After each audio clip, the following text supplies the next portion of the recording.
সাল 2010, 28শে মে। হাওড়া মুম্বাই জ্ঞানেশ্বরী এক্সপ্রেস তার যাত্রী নিয়ে রওনা দিয়েছিল মুম্বাইয়ের উদ্দেশ্যে। রাত ঠিক 1:30। যাত্রীরা নিশ্চিন্তে গভীর ঘুমে মগ্ন ছিল। তারা জানতই না আগামী কিছুক্ষণ সময়ের মধ্যে তাদের জীবনে কত বড় অন্ধকার নেমে আসতে চলেছে।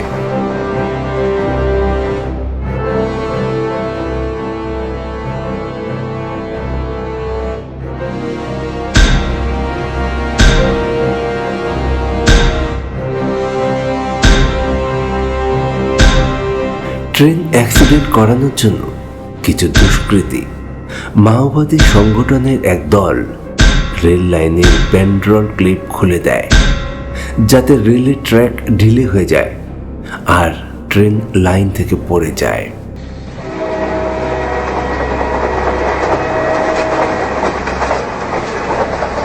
খড়গপুর স্টেশন পার করে ট্রেনটা নিজের গতিতে ছুটছিল। ক্ষমাশুলি ও সারডিহার মাঝে ঘটে গেল সেই মর্মান্তিক দুর্ঘটনা।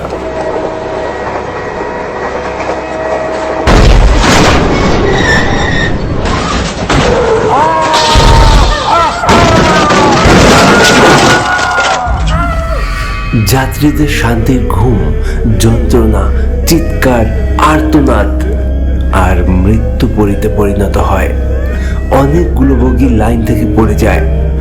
তার মধ্যে আবার অপর দিক থেকে ছুটে আসা একটি মালগাড়ি।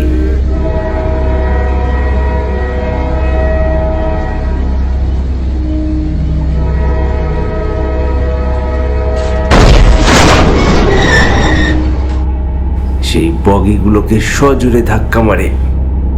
এতে আরো বেশি ক্ষতি হয় ট্রেনের। সরকারি হিসেবে প্রায় 150 জনেরও বেশি প্যাসেঞ্জারের মৃত্যু হয়েছে, আহত হয়েছে অসংখ্য প্যাসেঞ্জার।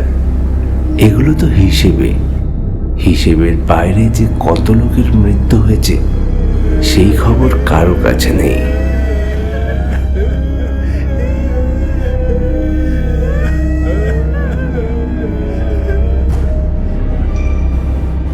আজ 2025-এর ডিসেম্বর মাস। 15 বছর পার হয়ে গেছে। সেই অ্যাক্সিডেন্ট হওয়া বগিগুলো আজও সেখানেই পড়ে আছে। আর ওগুলোকে নিয়েই মানুষের যত কৌতূহল।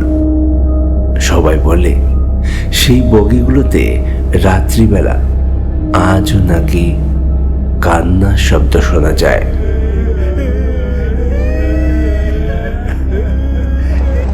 আমাদের এবারের গল্প সেই কাহিনী নিয়ে, জ্ঞানেশ্বরী এক্সপ্রেসে রাত্রি যাপন। আসছে খুব তাড়াতাড়ি। নজর রাখুন ফানি টুনস বাংলা ভৌতিক ইউটিউব চ্যানেলে। ধন্যবাদ।